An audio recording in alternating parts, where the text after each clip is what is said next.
Hello friends, तो आज का हमारा टॉपिक है क्रेनियल कैविटी। तो क्रेनियल कैविटी क्या होता है? तो क्रेनियल कैविटी, क्रेनियम जैसे कि जो होते हैं वो हम स्कल बोन को बोलते हैं। तो क्रेनियल कैविटी, कैविटी मीन्स क्या होता है? एक स्पेस, एक हॉलो स्पेस। तो यहाँ पे हम देखेंगे ये जो नॉर्मा हमारी बेसिलिस है उसमें देखेंगे जो ये स्पेस है, कैविटी है, तो इसको कहते हैं हम क्रेनियल कैविटी, जिसके अंदर हमारा ब्रेन रहता है। तो जैसे कि हम सब जानते हैं कि ब्रेन जो है वो बहुत ही मोस्ट वैल्यूएबल ऑर्गन है हमारे बॉडी का। तो इसलिए ऊपर वाले ने भी उसे बहुत ही सोच समझ के बनाया है, तो उसको इतनी प्रोटेक्टिव कवरिंग से प्रोवाइड किया है कि आप मतलब देखो, सबसे पहले तो ये एक हमारा स्कल बोन रहता है जो कि हमारे ब्रेन को कवर करता है, प्रोटेक्ट करता है। फिर उसके अंदर जो हमारी ब्रेन है वो सराउंड होती है 3 कवरिंग से। तो एक जो हमारी कवरिंग है आउटर मोस्ट जो होती है वो होती है ड्यूरा मैटर, फिर उसके बाद एर्कनॉइड मैटर, फिर उसके बाद होती है इनर मोस्ट पाया मैटर होती है। तो ये सारी कवरिंग्स क्यों है? क्योंकि ब्रेन प्रोटेक्टेड रहे, वो मोस्ट वैल्यूएबल ऑर्गन है हमारे बॉडी का, तो वो प्रोटेक्टेड रहे। तो अब आज के चैप्टर में हम पढ़ेंगे ड्यूरा मैटर्स के बारे में। तो सेरेब्रल ड्यूरा मैटर्स के बारे में पढ़ेंगे। तो ड्यूरा मैटर क्या होता है? तो ड्यूरा मैटर जो होता है वो आउटर मोस्ट थिकेस्ट और टफेस्ट मेम्ब्रेन होता है जो हमारी ब्रेन को कवर करता है। तो 2 लेयर्स होती है हमारे ड्यूरा मैटर की, वो एक होती है इंडोऑस्टियल लेयर और एक होती है हमारी मेनिंजियल लेयर। तो जो इंडोऑस्टियल लेयर है, तो इंडोऑस्टियल लेयर को हम इंडोक्रेनियम भी कहते हैं। तो इंडोक्रेनियम हम क्यों कहते हैं?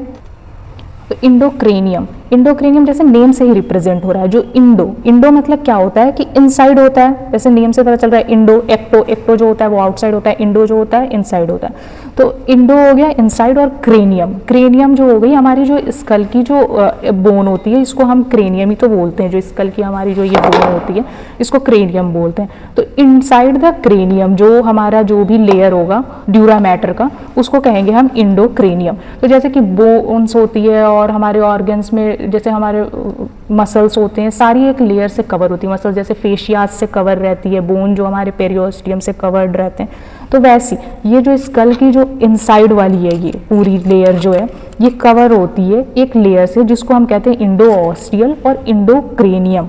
तो इंडोक्रेनियम जो है हमारी ये पूरी ये जो इनसाइड ऑफ द बोन है इसको कवर करती है। तो जैसी ये जो लेयर है ये आउटसाइड द ये क्रेनियम कैविटी के आती है, तो इसको फिर क्या कहते हैं? पेरियोस्टियम कहते हैं। फिर वही लेयर जो क्या कहते हैं हमारी सुपीरियर ऑर्बिटल फिशर जो हमारी आइज का होता है उससे यहाँ ऑर्बिट की तरफ आ जाती है, उसी का एक्सटेंशन है। तो जो हम ऑर्बिट में ऑर्बिटल फेशिया जब पढ़ते हैं तो उसमें रहता है कि क्या कहते हैं वो कंटिन्यूएशन है ड्यूरा मैटर का फ्रॉम पोस्टीरियर साइड से, और एंटीरियरली वो तो क्या कहते हैं कंटिन्यू हो जाता है फिर हमारा पेरियोस्टियम में। तो पोस्टीरियरली ड्यूरा मैटर का कंटिन्यूएशन होता है। तो ड्यूरा मैटर का कंटिन्यूएशन कैसे हुआ? क्योंकि इंडोऑस्टियल लेयर जो है हमारी वो पूरी सराउंड कर रही है हमारी क्रेनियल कैविटी को। तो यहाँ पे देख रहे हैं सुपीरियर ऑर्बिटल फिशर से, उसकी जो क्या कहते हैं सुपीरियर ऑर्बिटल फिशर जो यहाँ पे रहता है स्कल के अंदर में नॉर्मा बेसिलिस में, तो ये यहीं से एक्सटेंशन होती है। तो पोस्टीरियरली ऑर्बिटल फेशिया जो है ड्यूरा मैटर से कंटिन्यूएशन होता है। तो जो इनसाइड जो कवरिंग हुई हमारी स्कल की वो मतलब क्रेनियम की, वो क्या हुई हमारी? इंडोक्रेनियम कहलाएगी। तो यहाँ पे देखेंगे serve as a internal periosteum of the skull bone. तो internal periosteum of the skull bone है। तो endocranium continues as periosteum lining outside the skull. तो जो ये इनसाइड में रहेगी तो इसको क्या कहेंगे? इंडोऑस्टियल कहेंगे। और जब ये बाहर की साइड आ जाएगी तो इसको क्या कहेंगे? इसका कंटिन्यूएशन ये रहेगा, वो बाहर आएगा तो उसको कहेंगे हम पेरियोस्टियम कहेंगे। फिर तीसरा है जो हमारा वो है कि लाइनिंग द ऑर्बिट। तो वहीं सुपीरियर ऑर्बिटल फिशर के थ्रू फिर वो बाहर आएगी और कंटिन्यूएशन हो जाएगी वो, फिर तो लाइनिंग द ऑर्बिट होगी। सेकेंड जो है हमारी वो है मेनिंजियल लेयर। मेनिंजियल लेयर जो होती है वो क्या होती है? इनर लेयर होती है जो करती है सराउंड करती है ब्रेन को हमारे। तो जो ब्रेन जो है हमारा वो सराउंडेड होता है जिस लेयर से, वो होता है मेनिंजियल लेयर। वो फॉर्म्ड होता है by the folds of dura mater जो होते हैं। तो वो क्या करता है, जैसे ब्रेन जो है हमारा वो ऐसा स्ट्रक्चर होता है, आपने देखा होगा ब्रेन का जब भी बनाते हैं तो ऐसे 2 हेमिस्फेयर में बनाते हैं, एक जैसे राइट हेमिस्फेयर और लेफ्ट हेमिस्फेयर, और डिफरेंट जैसे ऐसे लोब्स में डिवाइडेड रहता है, ऑसिपिटल लोब और ये लोब्स में। तो वो किस वजह से होता है? तो वो मेनिंजियल लेयर्स की वजह से ही होता है। तो डिवाइड करता है मेनिंजियल लेयर कैरिनियल कैविटी को, which forms the different part of the brain. Different part of the brain मतलब वही जो राइट हेमिस्फीयर हुआ, लेफ्ट हेमिस्फीयर हुआ, जो डिफरेंट लोब्स रहते हैं जो ब्रेन के हमारे जो स्ट्रक्चर होता है कुछ ऐसा दिखता है ना, मतलब ऐसे करके जो दिखता है, तो ये लेफ्ट साइड से फिर राइट साइड से तो डिवाइडेड रहते हैं। तो उसमें मेनिंजियल लेयर में हमारा एक फार्क्स सेरिब्राई, फिर टेंटोरियम सेरेब्लाई, फिर फार्क सेरेबेलाई और फिर डायफ्रामा सेले। तो ये सारे क्या है, फोल्डिंग्स ऑफ ड्यूरा मैटर है। ड्यूरा मैटर का जो है ये सब फोल्डिंग्स है जो कि हमारे ब्रेन को कवर करता है, ब्रेन को सराउंड करता है। तो सबसे पहले हम देखेंगे फार्क सेरेब्राई के बारे में। तो जो फार्क सेरेब्राई है उसको समझने के लिए सबसे पहले नॉर्मा बेसिलिस जो है स्कल का हमारा पार्ट उसको देखते हैं। तो इसमें हम देखेंगे जैसे कि फार्क सेरेब्राई मतलब क्या होता है, कैसे होता है। तो वो तो फोल्डिंग हो गई, ड्यूरा मैटर की मेनिंजियल लेयर है, तो सिकल शेप की होती है। और क्या होती है, सिकल शेप की होती है। तो ये जैसे कि एक डेमोन्स्ट्रेट करने के लिए आपको एक फोल्ड पेपर का लिया है मैंने, तो ये सिकल शेप की होती है। तो आप देख सकते हैं कि यहाँ एंटीरियर में मैंने इसको पतला रखा है, तो एंटीरियर में ये नैरो होती है और पोस्टीरियरली ये थोड़ी सी ब्रॉड होती है। तो एंटीरियर साइड जो है वो अटैच होता है हमारा क्रिस्टा गैलाई में, और पोस्टीरियर साइड जो है वो टेंटोरियम सेरेबेलाई के ऊपर होता है। तो ये सिकल शेप है। तो इसका ऊपर का साइड जो है वो कॉन्वेक्स रहता है और नीचे जो है वो कॉन्केव है।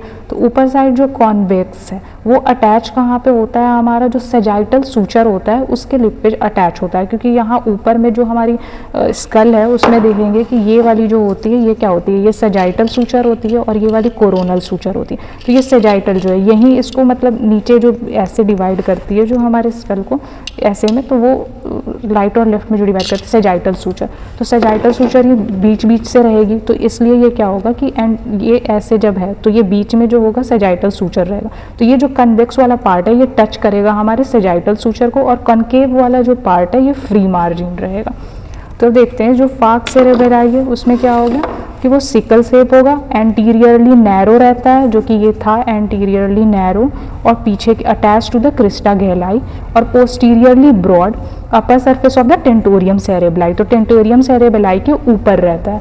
तो अपर मार्जिन जो है वो हमारी कॉन्वेक्स रहती है, attach to the lip of sagittal sulcus, और लोअर मार्जिन जो है वो कॉन्केव है और फ्री है। और नेक्स्ट जो हमारा मेनिंजियल लेयर है वो है टेंटोरियम सेरेब्राई। तो टेंटोरियम सेरेब्राई यहाँ नेम से देखिए टेंट हो रहा है, टेंट रिप्रेजेंट हो रहा है। तो ये टेंट शेप का होता है, और टेंट शेप का होता है। और ये कैसे होगा अब इसमें देखते हैं। तो ये हमारा हो गया टेंट शेप का स्ट्रक्चर, जो कि थोड़ा यू शेप कहते हैं उसको, यू शेप का रहता है। और ये क्या करता है, तो ये यू शेप्ड स्ट्रक्चर है, ये भी क्या कहते हैं फोल्ड है। किसका होगा, तो ड्यूरा मैटर का ही ये फोल्ड होगा। एंटीरियरली ये अटैच होगा हमारा एंटीरियर क्लिनॉइड प्रोसेस से। ये जो है हमारा एंटीरियर क्लिनॉइड प्रोसेस है। यहाँ पे जो होता है ये पोस्टीरियर क्लिनॉइड प्रोसेस होता है, तो एंटीरियर क्लिनॉइड प्रोसेस। तो ये जो यू शेप, रफली यू शेप्ड स्ट्रक्चर है बनाने की कोशिश करिए। तो ये जो एंटीरियर पार्ट है मतलब यू का, वो अटैच होगा हमारा एंटीरियर क्लिनॉइड प्रोसेस से, और पोस्टीरियरली ये अटैच होगा हमारा किससे, ट्रांसवर्स सल्कस। ये वाला जो था हमारा ये ट्रांसवर्स सल्कस था। तो ये देखिए ये जो है ऐसे ट्रांसवर्स सल्कस में अटैच होगा, और ये एंटीरियरली एंटीरियर क्लिनॉइड प्रोसेस में अटैच होगा। तो इसी में अब जो हमारा फार्क सेरेब्राई था वो यहाँ पे ऐसे अटैच होगा। एंटीरियरली क्या हो गया क्रिस्टा गैलाई से, और पोस्टीरियरली ये अटैच हो गया हमारे ऊपर टेंटोरियम सेरेब्राई के ऊपर में हो गया। तो यहाँ पे अब टेंटोरियम सेरेब्राई को देखेंगे तो ये क्या है कि टेंट शेप स्ट्रक्चर है, फोल्ड्स ऑफ ड्यूरा मैटर है, forms the roof of the posterior cranial fossa. Posterior cranial fossa क्या होता है, तो जो ये वाली जो पीछे के साइड में फोसा होती है, यहाँ से पिट्रस टेम्पोरल से लेके ट्रांसवर्स सल्कस तक ले, इसको बोलते हैं पोस्टीरियर क्रेनियल फोसा बोलते हैं। ये जो पूरा स्ट्रक्चर है इसको पोस्टीरियर क्रेनियल फोसा बोलते हैं। तो इसको ये क्या करेगी, फॉर्म्स द रूफ, तो रूफ इसका बनाती है ये, क्योंकि ऐसे अटैच होगी तो ये इसके छत बना रही है। यहाँ पे दिख रहा है एंटीरियर क्लिनॉइड से है और पोस्टीरियरली ट्रांसवर्स सल्कस से। तो ये जो हमारा है पोस्टीरियर क्रेनियल फोसा का ये छत बना रहा है। तो वही है ये forms the roof of the posterior cranial fossa, separates the cerebellum from the occipital lobe of cerebrum. तो सेरेब्रम का जो ऑसिपिटल लोब होता है उससे सेपरेट करती है वो सेरेबेलम से। यू शेप्ड होता है, anterior end attach to the anterior clinoid process. यहाँ पे एंटीरियर एंड जो था वो एंटीरियर क्लिनॉइड से अटैच था, और posteriorly attach to the transverse sulcus से, posteriorly attach to the transverse sulcus हो गया। तो टेंटोरियम सेरेब्राई जो है उसमें एक बहुत ही इंपॉर्टेंट स्ट्रक्चर है ट्राइजेमाइनल और मेकेल्स केव। तो ट्राइजेमाइनल केव क्या होता है, जो पीट्रस टेम्पोरल बोन है हमारी, वहाँ पे एक इम्प्रेशन होता है। ये जो दो डिप्रेशंस देख रहे हैं आप, इसको कहते हैं ट्राइजेमाइनल इम्प्रेशन। तो यहाँ पे जो फोल्डिंग्स ऑफ ट्राइजेमाइनल फोल्डिंग्स जो है हमारी टेंटोरियम सेरेबेलाई की, वो इसमें इवेजिनेट्स करती है टू फॉर्म अ ट्राइजेमाइनल केव। तो ये कंटेन करती है हमारी ट्राइजेमाइनल गैंग्लियन को, कंटेन करती है ट्राइजेमाइनल गैंग्लियन को। तो जो हमारा टेंटोरियम सेरेबेलाई है उसका दो स्ट्रक्चर है, ऊपर वाला जो है वो सुपीरियर जो स्ट्रक्चर है और पीछे के साइड ये वाला जो है इंफीरियर स्ट्रक्चर। तो जो ऊपर के साइड सुपीरियर वाला स्ट्रक्चर है वो कॉन्वेक्स होता है, थोड़ा सा लिटिल कॉन्वेक्स होता है, जो कि कन्वेक्स होता है, और नीचे की तरफ वो कॉनकेव होगा। ऑब्वियस है, जब ऊपर की तरफ कॉन्वेक्स हुआ तो नीचे की तरफ कॉनकेव ही होगा। तो कॉनकेव क्यों होता है, क्योंकि नीचे में उसको सेरेबेलम की कॉन्वेक्स स्ट्रक्चर को कंटेन करना रहता है। जैसे कि कोई ऐसे है, कोई चीज़ ये कॉनकेव है, आप इसे समझे कि ये कॉनकेव स्ट्रक्चर है, ये सी शेप जो रहता है ऐसे ऊपर की तरफ, तो इसको आपको होल्ड करना है, कवर करना है। तो आप इसके लिए एक ये जैसे कि जो स्ट्रक्चर है ये कॉन्वेक्स स्ट्रक्चर है आउटसाइड से, तो इसको जब होल्ड करना है तो एक कॉनकेव स्ट्रक्चर लेना होगा जो इसको ऐसे, ये जो होगा हमारा ये कॉनकेव स्ट्रक्चर होगा, तो ये इसको ऐसे कवर कर लेगा। तो ये इसलिए नीचे का साइड जो होता है वो कॉनकेव होता है, ताकि सेरेबेलम जो हमारा है वो कॉन्वेक्स है, उसको ये ऐसे जाके कवर कर सके और होल्ड कर सके टाइटली। तो ये रहा हमारा tentorium cerebelli has two surfaces. तो जो सुपीरियर होता है वो कॉन्वेक्स होता है, slope to the either side, तो ये ऐसे शेप का बनाना होगा। तो स्लोप होगा लेफ्ट साइड और राइट साइड, तभी तो ये ऐसे स्ट्रक्चर बनेगा, डोम शेप्ड का कॉन्वेक्स जो रहेगा बाहर से, और इनर में कॉनकेव रहेगा to fit the convex surface of the cerebellum. तो जो टेंटेरियम सेरेबेलाई का सुपीरियर पार्ट होता है उससे तो फार्क सेरेब्राई अटैच होता है, और इन्फीरियर वाला जो पार्ट होता है उससे फार्क सेरेबेलाई होता है, जो कि हमारा नेक्स्ट है वो देखेंगे। तो नेक्स्ट जो है फार्क सेरेबेलाई। तो फार्क सेरेबेलाई जो होता है वो क्या होता है, तो फार्क सेरेबेलाई भी फोल्डिंग है ड्यूरा मैट्रिक्स की, वो लेकिन जैसे फार्क सेरेब्राई था वो था बड़ा स्ट्रक्चर था, लेकिन फार्क सेरेबेलाई जो है स्मॉल है, सिक्कल शेप्ड है ये भी, और ये कहाँ पे अटैच होता है, तो टेंटोरियम सेरेबेलाई के इंफीरियर वाला जो साइड था, जो सुपीरियर वाला साइड था उसकी जो है एंड जो थी फार्क सेरेबेलाई की, वो सुपीरियर वाली साइड जो टेंटोरियम थी उसकी उस पर अटैच थी। लेकिन जो टेंटोरियम है अब इसकी जो इंफीरियर वाली साइड है इससे ये यहाँ पे अटैच होगा हमारा फार्क जो है हमारा फार्क सेरेबेलाई। तो फार्क सेरेबेलाई अटैच कहाँ से होगा, जो इसका पोस्टीरियर एंड है वो अटैच होगा हमारा टेंटोरियम जो सेरेबेलाई है उस पे इंफीरियर साइड पे अटैच होगा, और इसकी जो एंटीरियर मार्जिन है वो फ्री रहेगी। जबकि जो हमारा वो था फार्क सेरेबेलाई जो था वो क्या होगा कि एंटीरियर पोर्शन जो था उसका अटैच हुआ था हमारा क्रिस्टा गैलाई पे, और पोस्टीरियर वाली जो पार्ट थी उसकी वो अटैच थी टेंटोरियम सेरेबेलाई के सुपीरियर सरफेस पे अटैच थी। तो यहाँ पे देखेंगे जो फार्क सेरेबेलाई है वो स्मॉल है, सिकल शेप है, folding of the dura mater है। बेस जो है उसका, ये जो बेस था ये पोस्टीरियर साइड जो है ये अटैच कहाँ पे होगा, टेंटोरियम सेरेबेलाई पे होगा।